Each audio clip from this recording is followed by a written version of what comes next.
Yeah, the plant, dude. Like as an adult, what did you think of it? And the fact that like we can get into it later, but the camera and filming techniques they had to do to make this thing come alive. Yeah, the plant is amazing. Wow, man. Like the effect that they achieved is not even just like appreciating the amount of work that went into it. Like the effect that they achieved with the plant is amazing by any standard. Mm. Like it's just so lifelike and it just man, it's so good. Yeah. And like we'll get into later, but the process of what they had to do, especially with the bigger creature, like they had each vine had three people. Like it's that amount of work, like per vine, three people per vine, as well as like people inside the mouth and inside the contraption and all these other factors that go into it.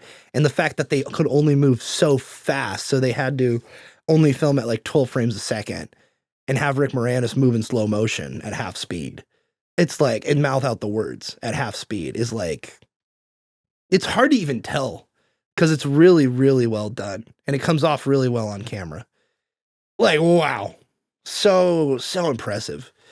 In fact, I was looking at some of the behind the scenes, and the guy who did, he worked with Frank Oz on Great Muppet Caper, as well as, I think his name's Lyle Conway or Conroy, and Richard Conway.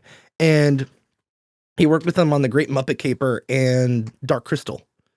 And and when you think of Dark Crystal, you could see some of that in Audrey too, just a little bit. But like the experience that they got with all those movies would be like, okay, this is what we're gonna do, and we're going all out. And the genius behind it is really impressive. So, anyway, let's talk a little bit about the theater. Well, I guess we can just get into the trivia and then we can go from there. Let's do that because we're gonna go over the theatrical cut because we watch the director's cut, which has just a very unexpected ending, but very brave, I guess you could say. So let's get into it.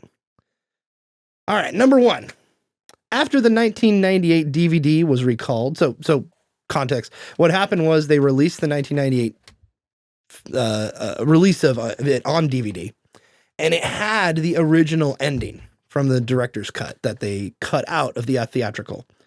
And I believe it was some executive or some people at Warner Brothers or is it Warner Brothers? Yeah, it's Warner Brothers that decided to pull the DVD because they still, I can't remember the details, but they had to recall it because they wanted the theatrical cut on there, not the director's. So it was put out and then it was recalled.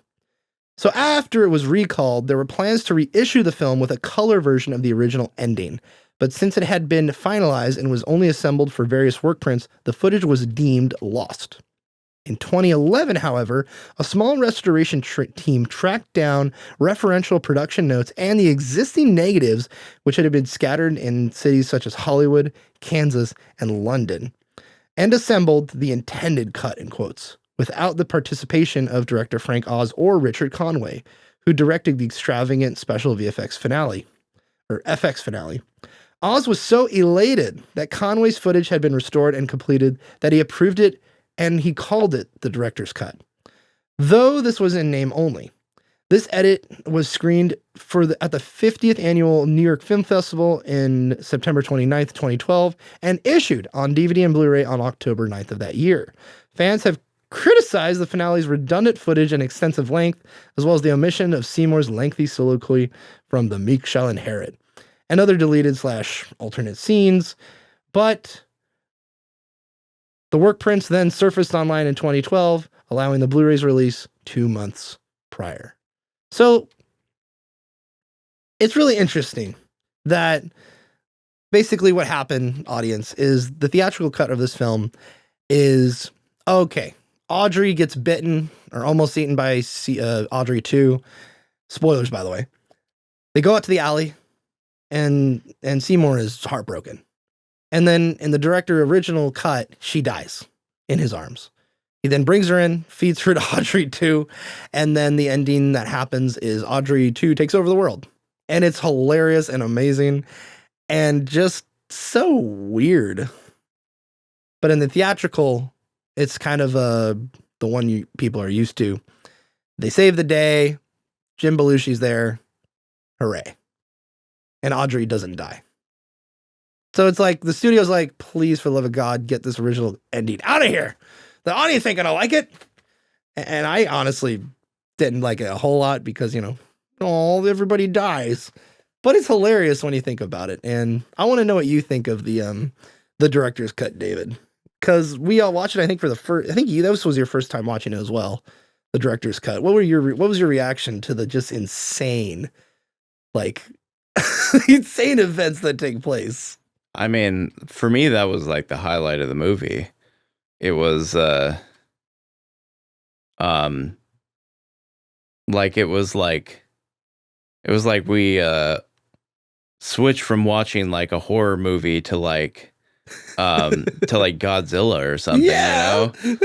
Like just all the devastation and the over the top, everything was so over the top. It was so great. It was kind of a great way, because this is an absurd film, despite having like, a kind of a conventional protagonist and whatnot.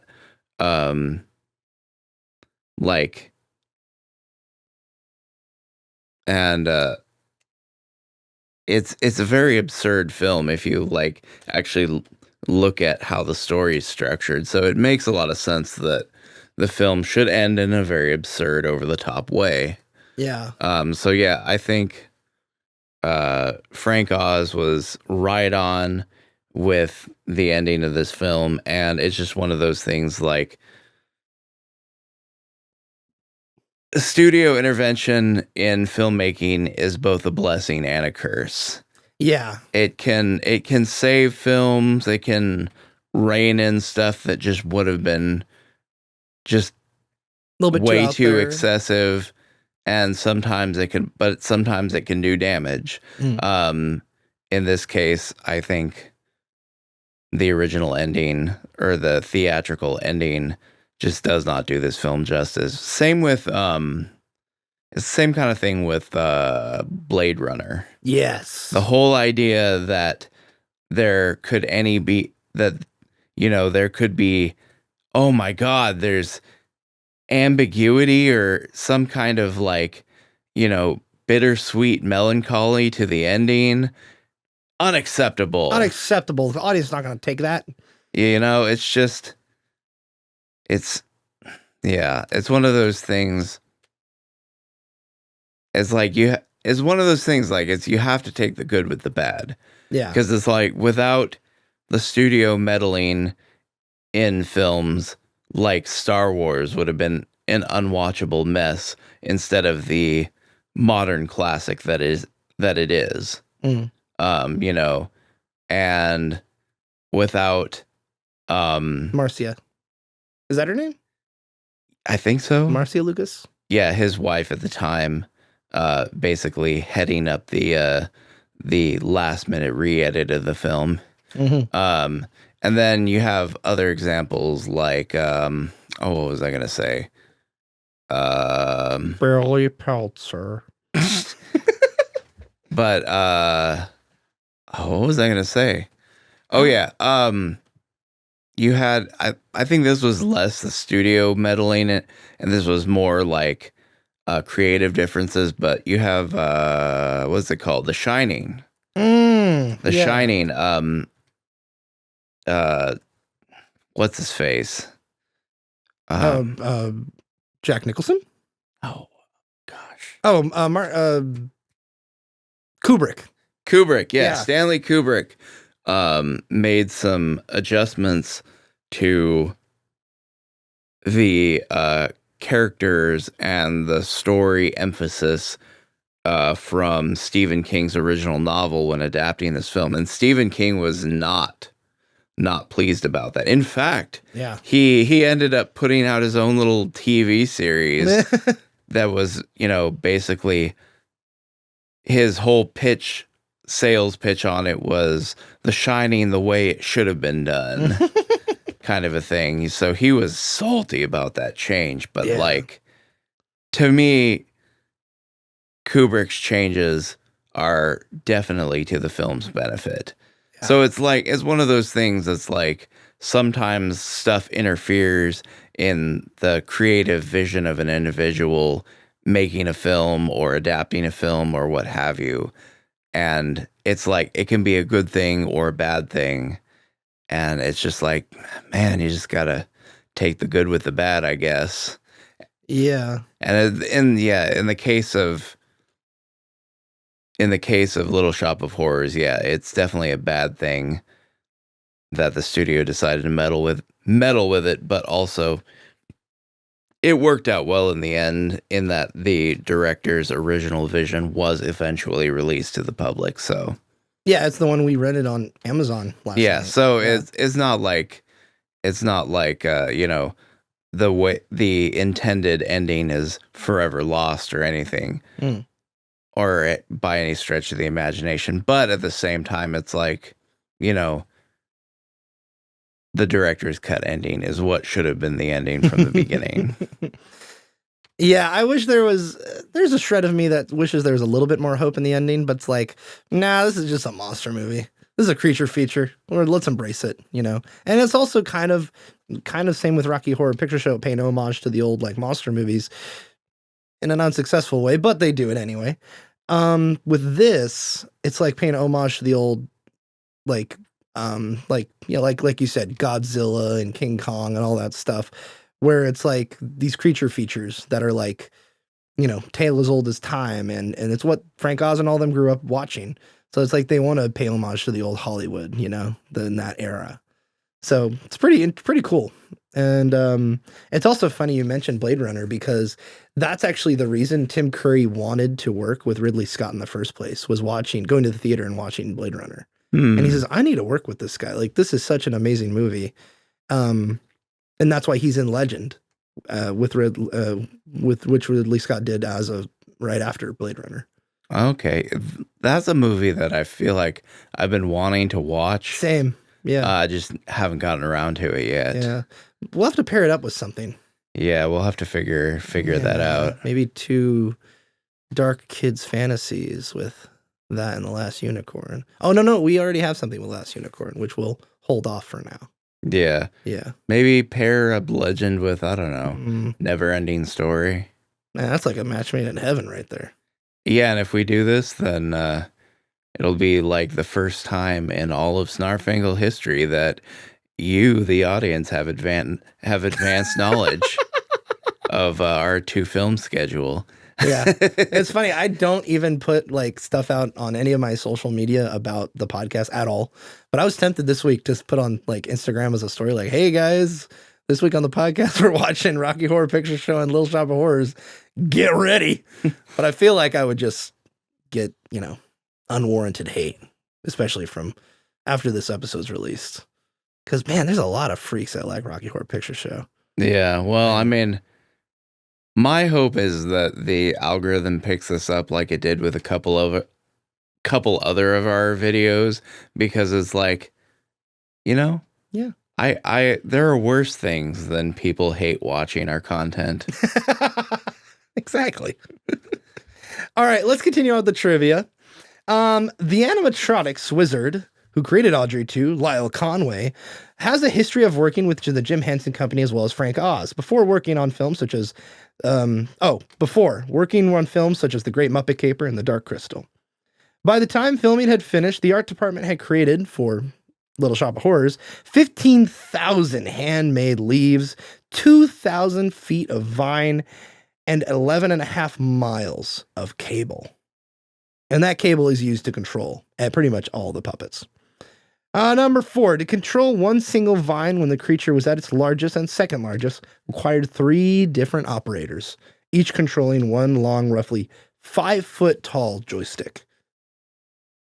The next one says, in one of the blooper reels narrated by Frank Oz, the scene where Audrey follows an angry Orin, Steve Martin's character, into the apartment complex In one of the takes, Steve Martin, after kicking open the door, ends up cutting his hand on the glass as he's trying to stop the door crashing back onto him. And it's scary. He kicks the door open, he puts his hands up in the take, and the glass crashes into his hands, and you could very easily tell. Like, he pulls back his hands really quickly and like shakes them as he's continually walking forward, and it cuts right there. Like, that man, God bless him, he sliced those hands open. And Frank Oz's comment was, yeah, that really hurt. So God bless you, Steve Martin. All right, number 6. There are no blue screens or opticals involved in any of Audrey 2's scenes. The plant was made in 6 different stages of growth, and there were 3 different versions of Mushnick's shop, making it possible for 2 units to work with different sized plants at the same time. Each of the talking plants had to be cleaned, repainted, and patched up at the end of each shooting day, which would take up to 3 hours depending on the size. Dang. Bill Murray's scene in the waiting room was filmed as scripted, but there was virtually no written dialogue when his character got into the dentist's chair, except for ecstatic cries of pleasure.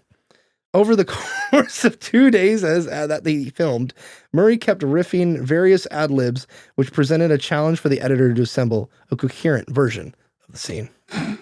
That's pretty great. At number 8, John Candy was originally offered the part of Mr. Mushnick, but he turned it down. Candy later asked director Frank Oz if he could be cast in a minor role instead. Oz then offered Candy the part of DJ Winkinson, and he accepted. I was very surprised to see John Candy in this, by the way. I was not expecting that at all. In fact, I don't even remember he was in this. Yeah, that threw me for a loop. But you know what came out the year after Little Shop of Horrors, David? Spaceballs. Spaceballs. With some hot soup.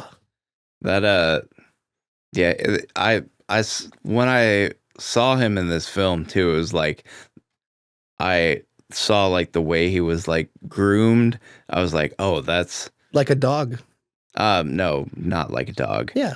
But excuse me, a mog. I'm talking about like the goatee that he had. Oh, yeah. Like a mog. Like you can like I was like, I recognize that from somewhere. Yeah. And then yeah. When you said that Spaceballs came out the year after, I was like, oh, it makes sense. Dude, this is like such a golden era of like comedies and stuff. Like, gosh dang, man. That's crazy. And then, of course, Springtime with Hitler, with the producers and all that.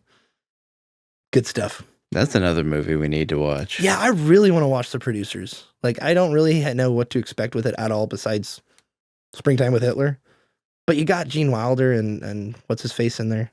So, which I think that was 78. I could be wrong. It was in the 70s. So, all right, continuing on. At the time of its release in 1986, the film was the most expensive production by Warner Brothers Entertainment, with a budget of $25 million.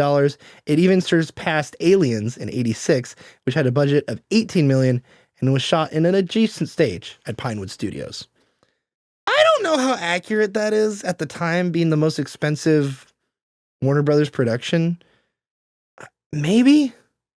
I'm trying to think of like older films like, I don't know if this is Warner Brothers, but like Cleopatra. That was like one of the most expensive films at that time it was made, and that would cost $1 million in like the 50s or 60s or whatever. But I don't know if it's the most expensive. I mean, what did you say the budget for this movie was? 30 million? 30, yeah. Yeah, 30 million, that's a lot. It's a lot for the time period. Yeah. Like, that's a lot of money for the 80s. Yeah, like... I'm going to look up Back to the Future real quick. Because... Yeah, I don't think there's many films, even outside of Warner Brothers, that from that time period or before that would have topped that kind of budget, Yeah, even Back to the Future the year prior was only 19 million, and then the 2 sequels that followed up had a combined of 40 million. So they basically kept the same budget per film. So interesting. All right, let's see. What's next? The puppeteers who designed and operated Audrey 2 were veterans of the Jim Henson Company. One of the operators was, in fact, Brian Henson, Jim's son. The scenes in which the two largest Audrey 2 puppets are performing with the actors are filmed at a lower speed. First at 16 frames per second, then at 12 frames per second for the final number. This means that the actors had to move and lip sync in slow motion. And you can tell in some of the scenes. But man, I'll tell you what, during the end of Feed Me, when he's like, that guy looks like, what's he? That guy looks like plant food to me. That guy looks like plant food to me. Like, it's really hard to tell it's half speed. Like, it's really hard to tell. Like, you're going to have to be looking for it. There's some parts that you can tell, especially in the ending performance. But man, the execution of the whole idea of Audrey 2, pretty well done. Yeah, that's another thing too, is being a fan of 90s alternative rock. My previous experience with seeing things that were filmed at half speed and then sped up is mostly includes Primus. Two of their music videos for their singles, two of their singles of the music videos that they filmed for those songs, like both of them were the same thing. They were filmed at half speed and then sped up during post-production. And it's like that was done intentionally, not because they had to, but it was actually done intentionally. And like you can just really tell, because like all the movements are really jerky and like they look very unnatural. Like I'll have to show you one of them maybe after we're done with this so you could see it, because it's like you can really tell that the footage was sped up. And then like this movie though, there's almost no trace of it at all. Yeah. It's like seeing like what sped up footage can look like versus what this looks like. Oh my God, it's amazing. I'm sorry, David, I have to bring it up again, but shout out to Epic Rap Battles out there who did the epic rap battle that they did, which was Theodore Roosevelt versus Winston Churchill, which is, I think, one of the best ones they've ever done in terms of writing, performances, technique. The end of the battle and the way they filmed it was this. It goes into black and white and it's slow motion, but the way they filmed it was they filmed it at twice speed. So they filmed it normally, but then the actors performed the song. They played the song at twice speed in the studio when they were recording, and the people had to do all the movements and mime to lip sync to it. So what they did was they filmed it at regular speed, but sped up the music, so they had to do it really quickly, and then they just slowed that down by half. And it actually comes out really well. And with the black and white filter and the old footage like methods of filtering they use over the footage, it really does feel like an old timey black and white, like found footage basically. And just the technique was very like unexpected, but it worked. It turned out really well. So speaking of, you have stuff that's filmed at half speed, filmed at twice speed is also kind of interesting too. Like it's just kind of the beauty of filmmaking, different methods for different stuff. All right, continuing on. It was commonly assured among the crew that the final Audrey 2 would not perform lip synchronization as precisely as its former incarnations. That's funny. Get it? Like plants. I'm sorry. With Conway comparing the process to, in quotes, two mattresses slapped together, Wilson recalled just the sheer size of Mean Green Mother made it incredibly difficult to control. The weight of the lips alone made it a killer. The controls were circular steel tubes over 5 feet tall. And he says in here, I had to stand on boxes to operate mine. The mechanisms were basically the same as on Feed Me, except the cables were much thicker because of the bigger puppet, making them very hard to work and very hard to push. I'm not particularly strong, so to get my two main controls together, I had to crisscross bungee them around my control, crisscross bungee around my controls to give me extra leverage. Between the weight of that lower lip and the force of the guy inside the pod working the jaw, I had a tremendous amount of gravity working against me. We were all fighting that inertia all the time. A couple of us wound up with pulled muscles from doing it.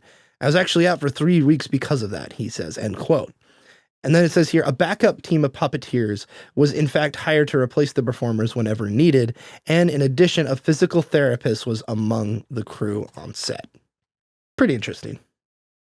All right, the next one here, and this is the last long one. It says here, a miniature version of the Mean Green Mother plant was briefly considered to the point where a miniature set began construction but ultimately discarded.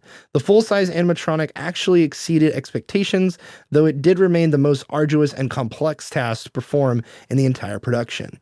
Wilson compared the process to lifting a piano and doing multiplication tables at the same time. All right, let's see. To date, this is the only film in which Steve Martin and Bill Murray appear together. Number 15, Steve Martin plays a dentist here, which he would also go on to play a dentist in the film Novocaine in 2001.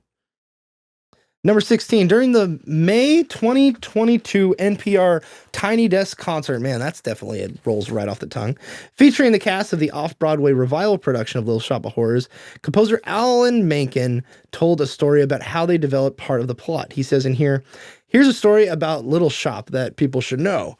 Howard, his writing partner, and I were trying to figure out how Seymour would commit the first murder. I had an idea. Because my dad growing up was president of the New York chapter of the American Analgesia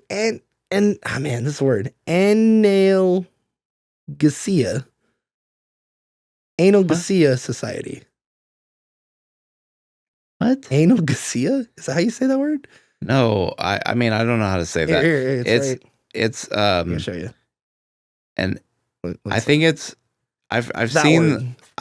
Yeah, I know. I You know? Okay. I know what word it is. I've never heard it pronounced. I've heard there's a related word. It's like that I've heard pronounced. It's pronounced I think it's correct. Forgive me if I'm wrong, but there's a related word. I think it's pronounced analgesic. Analgesic. Here. Like as in something that is so, but I don't know how you would pronounce that. Here's what it says on Google. Analgesia. Okay, that makes sense. That makes sense, yeah.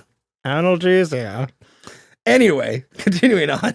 He was the president of the New York chapter of the American Analgesia Society. I totally butchered it again. Analgesia. Analgesia. Thank you, David. A society. This is still a quote, sorry. A society of dentists that promote the use of nitrous oxide as safe. So I thought, wouldn't it be funny if Oren actually liked to give himself the nitrous oxide that he gets the mask stuck and then he axolates himself, and that came from actually the inspiration of my dear father. All right, Alan Menken, you freak. Good job. You could write some really great music. And you know what? We're all a little kooky in the head who are very creative. So anyway. All right, continuing on. This dentist's office originally was more grungy and blood spattered. But those details did not go over well with test audiences, and so the set was cleaned up and scenes reshot for the final film. And they did a lot of reshoots for this movie. It's probably why it was so expensive in the first place. Continuing on, speaking of the dentist's office, the young girl leaving the office with her jaws wired shut before Bill Murray's scene is Heather Henson, daughter of Jim Henson. Number 19, wardrobe and props were obtained from New York thrift shop. This is really interesting. Oh man. Wardrobe and props were obtained from New York thrift shops in order to attain a period of realism. The most difficult items were to find were garbage cans. So set decorator Tessa Davies drove around in a truck filled with new cans, and whenever she saw an old one outside of someone's home, she stopped and offered them to trade. In quotes, she says, people thought I was crazy. So she would buy brand new trash cans, and to get old trash cans for the sets in this movie, she asked to swap out their trash cans. That's hilarious. Making the film work and providing community service all in All in one. Yeah. What was the thing we watched and it was like, oh, this wasn't Ghostbusters wasn't popular in New York because the crowd was bitter at it because I think the trivia said something like the people of New York were somewhat bitter at Ghostbusters because they closed down streets for like a extended period of time during shooting. So that's why Gremlins outperformed it in New York City when they both came out in the same day. Interesting. All right, so continuing on, the shot pulling away from Audrey after the song Somewhere That's Green was so long that it required 2 cranes, one placed on top of the other. To pull it off, the camera actually shifts a little when the one crane stops and the other takes over. I didn't notice this, but that's crazy. Like, the sense they're going with this whole production is really impressive. All right, we're almost there.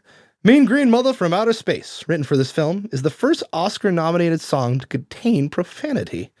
As a result, when the song was performed at the Oscar ceremony by Levi Stubbs of the Four Steps, it was edited, replacing some more risque lyrics. And I actually watched it. They did take out the one where he's like, I'm from the Black Lagoon and I ain't take none of your shit.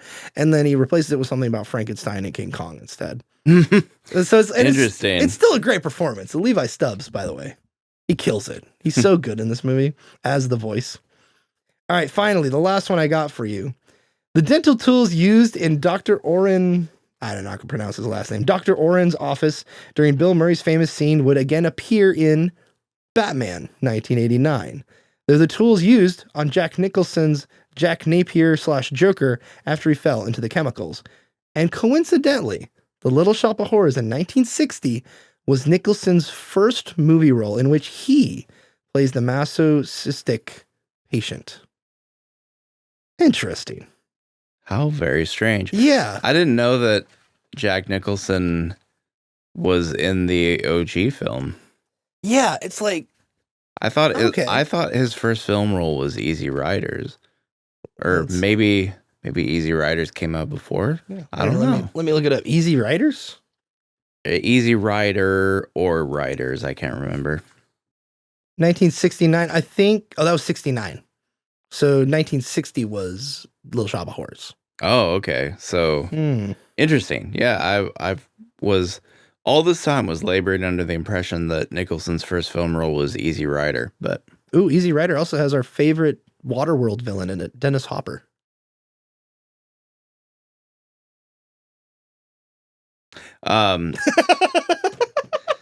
Yeah. Yeah.